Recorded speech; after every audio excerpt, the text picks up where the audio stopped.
Oi pessoal, aqui é Marcelo Serrano e esse é mais um episódio do podcast Tal Views. Antes de começar, eu deixo convite para você que nos acompanha aqui no podcast seguir as nossas outras plataformas. A gente tem criado vários conteúdos complementares para o Instagram. Todos os relatórios aqui do Research e da nossa área macro ficam disponíveis no Telegram. E a edição do podcast em vídeo também pode ser acessada no YouTube, então fica aqui o convite. No episódio de hoje a gente vai comentar um pouco o real se desvalorizando aí frente ao dólar nos últimos meses e como que na contramão desse movimento a gente viu a bolsa subir aí na casa de 5% no último mês. Então esse episódio tenta explicar o que vem puxando o índice nas últimas semanas e entender como o investidor pode se posicionar considerando aí empresas que se beneficiam desse movimento cambial e considerando também o patamar atual do dólar. E para participar desse bate-papo, a gente conta com as participações do Matheus Marques, que é estrategista aqui no Research do Itaú BBA, e do Daniel Sasson, que é analista de commodities do Itaú BBA, em uma cobertura que concentra a mineração, siderurgia, papel e celulose. Mais alguma coisa? Acho que só isso, É Marcelo. isso? É isso. Boa. Sasson, Matheus, tudo bem? Tudo bem, obrigado, Serrano. Bem-vindos aí. Prazer estar com você de novo, Marcelo. Valeu, cara. Bom, Matheus, a bolsa tem se recuperado um pouco nas últimas semanas, né? Mas se a gente pegar a performance anualizada, é de uma queda aproximada aí de 4%. E esse movimento recente de alta aconteceu em meio a uma volatilidade forte do dólar no ano, que ainda está em patamares altos frente ao real. Como que você vê essa correlação entre câmbio e bolsa e como que isso deve se comportar aí no segundo semestre? Perfeito, Marcelo. Eu acho que a gente pode dividir esse movimento, principalmente essa volatilidade no curto prazo, marcando o ponto de início, né? Onde que ela começou? Foi na penúltima reunião do Copom, né? Quando a gente teve aquela primeira decisão dividida ali entre o Copom, parte dos membros mais recentes do comitê queriam um corte de 50 bips, a decisão foi de 25, então isso trouxe uma certa incerteza para o mercado, e a partir disso começou a acumular outros noticiários, né? Então o fiscal começou a pesar um pouquinho mais, as próprias discussões de como vai ser o Banco Central nos próximos meses, no próximo ano, também começou a pesar. Isso trouxe essa volatilidade mais forte para o dólar, ali saindo de perto de 5, fazendo o máximo ali próximo de 5,70. A maneira que a bolsa se comportou nesse meio tempo, eu acho que a gente pode dividir de duas maneiras, né? Primeiro, quando esse noticiário começou a estressar muito, a bolsa toda cedeu, acho que o movimento até foi um pouco mais generalizado, só que aí com a valorização do câmbio e pensando que foi um noticiário local, né? Quer dizer, o mundo tem os seus problemas, tem toda uma questão, principalmente da economia americana, dos juros globais, mas como foi um noticiário muito local, o câmbio acabou sofrendo muito, né? O real, no caso, né? O dólar se valorizando bastante. Então, no primeiro momento, você teve essa queda mais generalizada e depois os investidores começaram a buscar aquelas alternativas, né? Com o dólar nesse nível, para onde que eu vou? E a gente viu as exportadoras, as empresas de commodities se valorizando. Então, mesmo durante o rally do dólar, você ainda teve um momento que a bolsa cedeu, mas depois ela acabou quase que indo no mesmo movimento. Isso porque a gente tem uma exposição muito grande a commodities, né? Então, 1/3 praticamente da bolsa aí é commodities. Se botar um pouquinho mais essas exportadoras, que não são necessariamente commodities, dá um pouquinho mais, mas isso ajudou a segurar esse primeiro movimento. E depois que teve esse estresse a mais, que a gente percebeu que talvez tenha sido um pouco, não necessariamente exagerado, mas foi um movimento muito rápido, então teve uma realização no câmbio também, a gente começou a ver algumas empresas domésticas performando um pouco melhor também, que eu acho que foi o principal dessa percepção de que a bolsa realmente teve um movimento um pouco mais favorável, isso no curto prazo. Olhando para o ano como um todo, você mencionou, a gente ainda está no território negativo, eu acho que você tem 3 pontos principais, né, que eu acho que justificam a queda da bolsa nesse ano. Primeiro, você teve uma realização de lucros na nossa cabeça, tá? Quando a gente olha que ano passado a gente foi uma das bolsas que melhor performou no último TRI, mas que pior performou no primeiro TRI desse ano, acho que teve uma realização de lucros até dentro da classe de investidores de mercados emergentes, que migraram, realmente realizaram lucro, né? Venderam as posições que tinham aqui, migraram parte aí para as economias asiáticas, principalmente, então Taiwan, Índia, a própria China também se beneficiou bem nesse movimento, o mercado de equities pelo menos.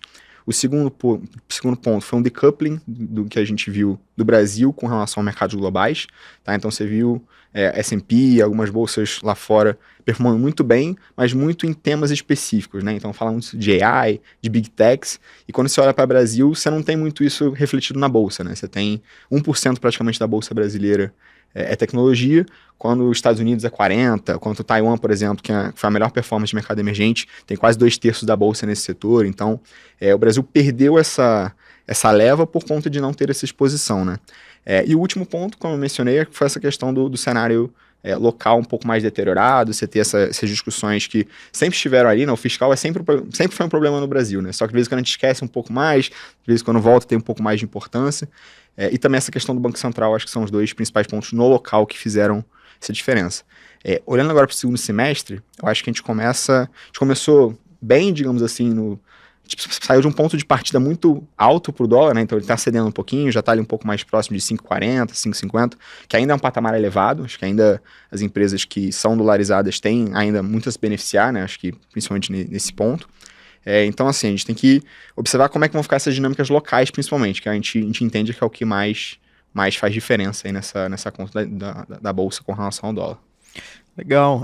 Sasson, o Matheus fez uma retrospectiva aí bacana e projetou um pouco o segundo semestre. Eu queria propor o mesmo exercício aí, concentrando no universo de commodities que você cobre aí. O que você pode destacar? Perfeito, Marcelo. Acho que é um momento bem legal para a gente bater esse papo, porque a gente acabou de passar por algumas semanas ali de um momento mais de estresse do câmbio, né? O real se desvalorizando e no geral, isso tende a trazer um momento positivo de resultados para produtores de commodities, né? Você tem uma receita dolarizada, a maior parte do custo denominados em reais, então, quando o real se deprecia, a receita aumenta, o custo não aumenta tanto, então os resultados costumam ser positivos.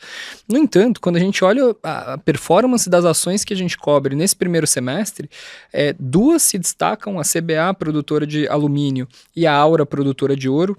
As ações se valorizaram aí entre 40% e 50% no ano, mas muito mais por questões externas, macro, né? Basicamente preço de ouro e preço de alumínio no mercado global, que aumentou bastante, do que por questões pontuais, micro das empresas, embora as coisas estejam, do ponto de vista micro, para as duas melhorando também. Mas o que impressiona é que mesmo num período de 6 meses em que o real se depreciou ali na casa de 10% contra o dólar, empresas que normalmente surfam bem essa onda, né, uma Suzano, por exemplo, não foram bem.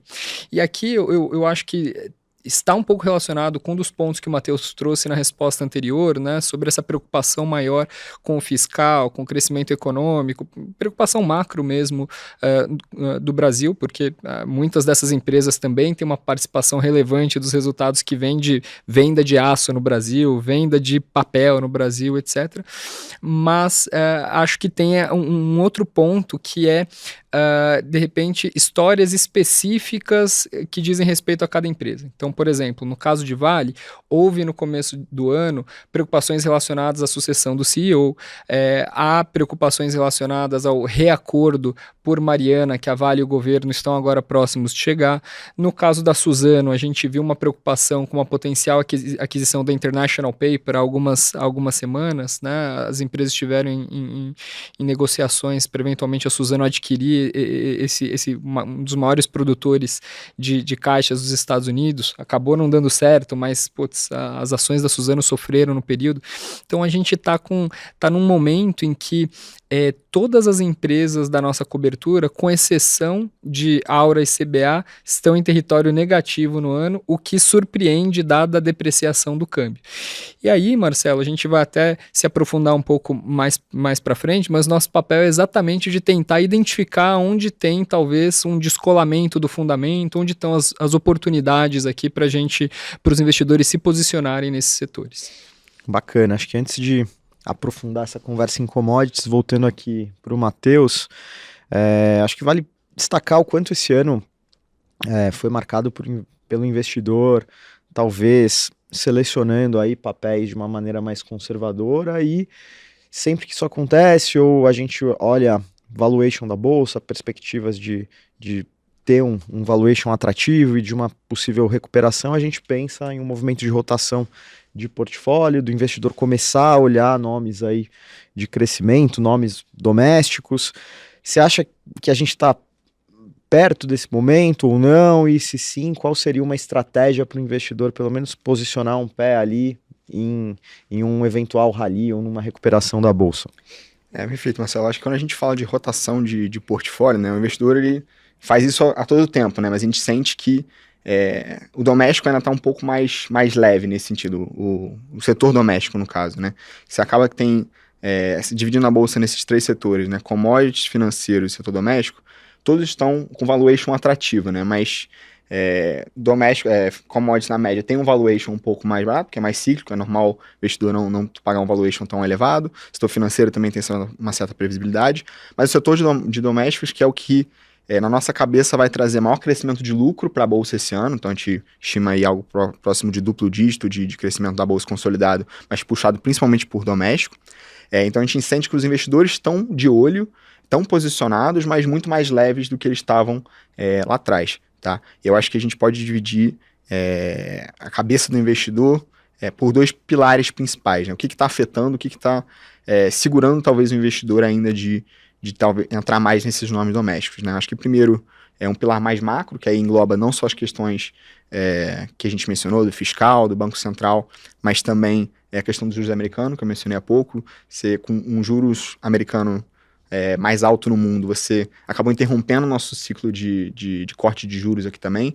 Então, o que você tinha de Selic projetada de 9% uma projeção no início do ano para acabar o ano em 9%, virou 10,5%. Então, apesar da gente ter vindo de 14%, acima de 13%, quase 14%, acima de 13%, você teve um corte significativo, mas você não chegou naquele patamar que dá para dizer, putz, agora realmente vai melhorar para as empresas, no operacional, no financeiro vai ter um movimento um pouco mais favorável.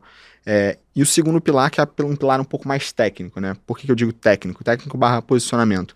Primeiro que você tem uma indústria de fundos que ela, até por conta desse cenário de juros mais alto, não está recebendo fluxo, né? Não está recebendo entrada de recursos. Então você vai olhar para fundos multimercado, fundos de ações ativos, esses fundos têm sofrido resgate e esses investidores locais são exatamente os que têm maior proximidade com as histórias domésticas, que acabam investindo a maior parte do seu portfólio concentrado nessas empresas domésticas. Então acho que falta um pouco uma melhora nessa dinâmica, né? Isso pode depender um pouco dos juros em si, mas um pouquinho de sentimento também. Se tiver um sentimento de melhora para a bolsa, talvez o cenário ficar um pouquinho mais claro nesse sentido, a gente pode ver talvez esses investidores se animando mais, e o investidor estrangeiro também, né? O estrangeiro, ele não precisa estar em Brasil 100% do tempo, né? O global principalmente, mas mesmo de mercado emergente, se hoje a gente deve ser próximo de 4,5%, 5% dos índices de mercados emergentes, então ele pode ser um pouco mais seletivo no que ele tem dentro do Brasil. Ele não precisa ter doméstico, ele pode ter exposição a bancos, pode ter exposição a commodities,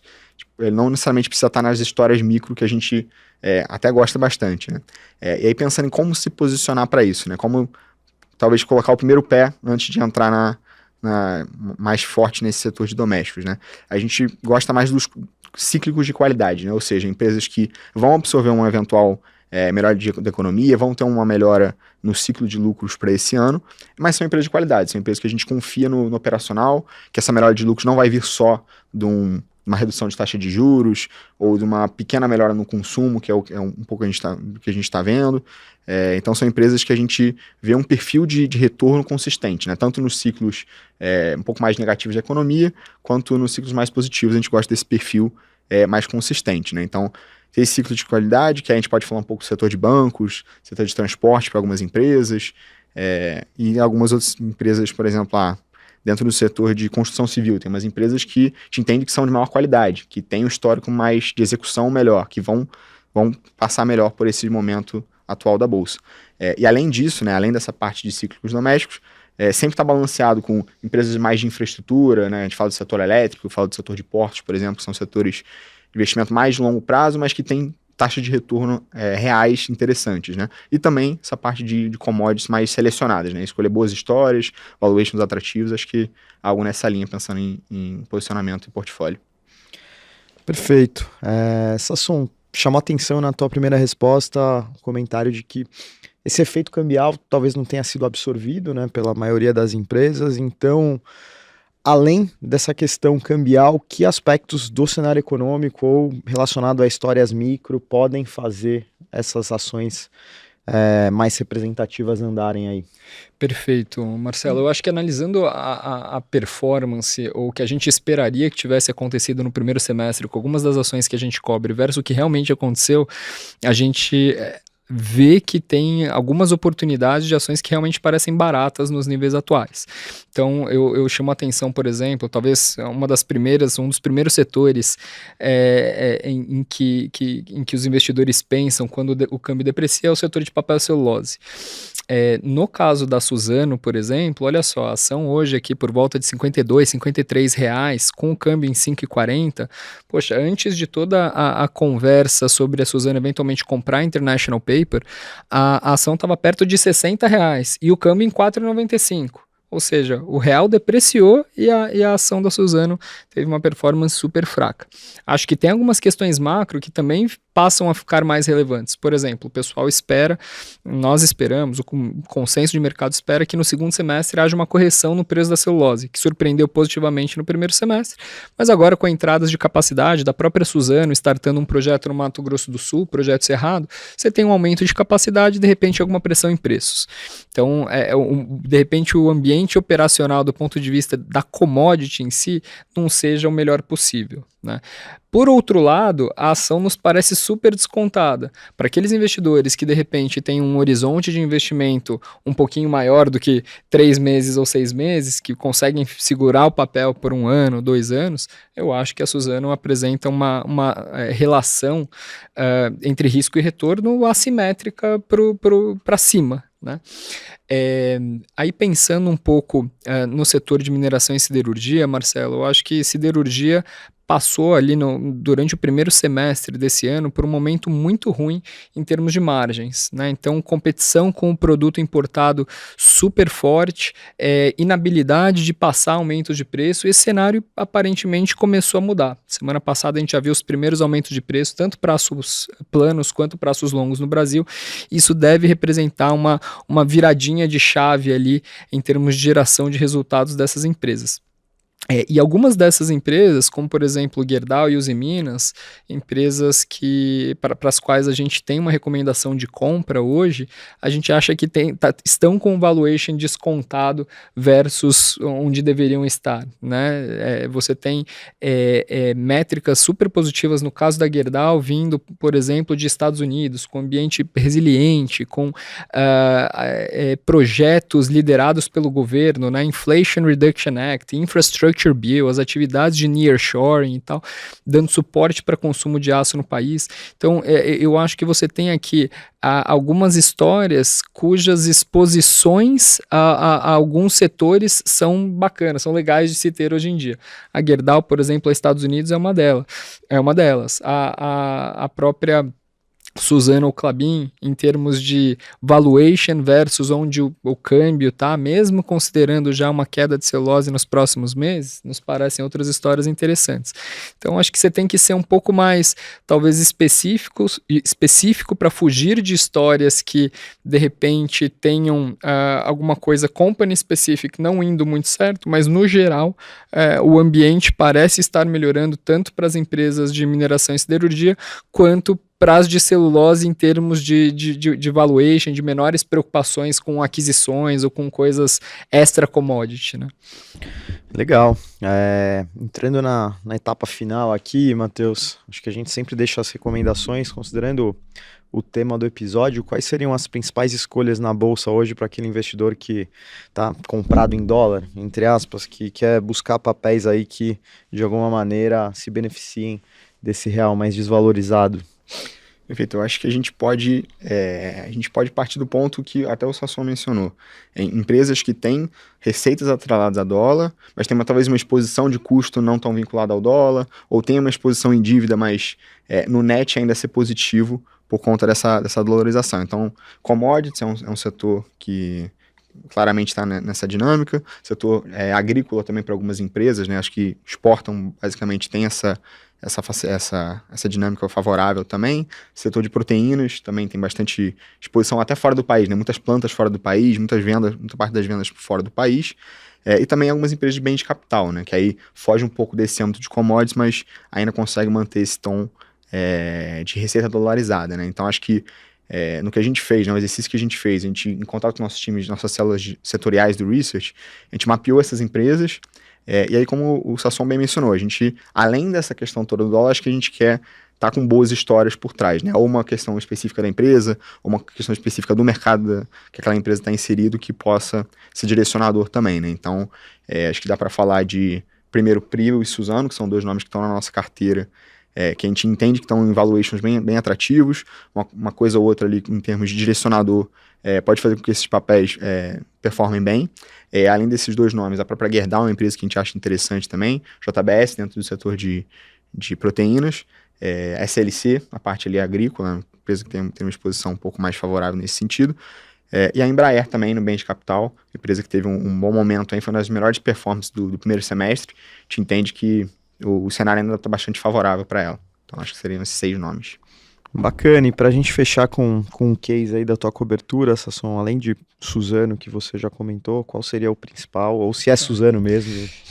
Acho que as 2 empresas que o Matheus comentou da carteira deles, né, Suzano e Gerdau, são empresas que a gente gosta. O único senão aqui, a única observação que eu faria aqui no curto prazo, uma queda nos preços da celulose pode pegar um pouco a Suzano, então até teria exposição ao setor de celulose, talvez um pouco via Suzano e via Klabin, que é uma empresa que tem um pouco mais de representatividade do resultado vindo de papel, e o setor de papel é mais resiliente, né, menos volátil, então no momento de queda de preço de celulose a ação deveria ser até um pouco mais defensiva do que a Suzano. A gente gosta de Gerdau, seria a nossa top pick aqui no setor de aço.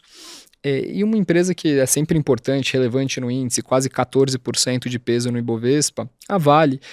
A gente acha que o minério de ferro vai continuar próximo dos níveis atuais, entre 105 e 110 dólares por tonelada até o final do ano, o que pode se traduzir em uma geração de caixa bastante decente. E como, Marcelo, a Vale não tem grandes projetos de investimento para serem feitos, para serem tocados, boa parte do que a empresa tem gerado de caixa nos últimos anos tem sido devolvido para os acionistas, sob a forma de dividendos, juros sobre capital próprio, recompra de ações. A gente acha que isso vai continuar acontecendo. Então, o carrego aqui em Vale nos parece ainda fazer sentido. Perfeito, acho que a gente conseguiu cobrir bem a pauta de hoje. Eu queria, antes de terminar, agradecer as participações do Matheus e do Sasson nesse episódio. Prazer, Valeu. Marcelo. Valeu. Obrigado, pessoal. Boa.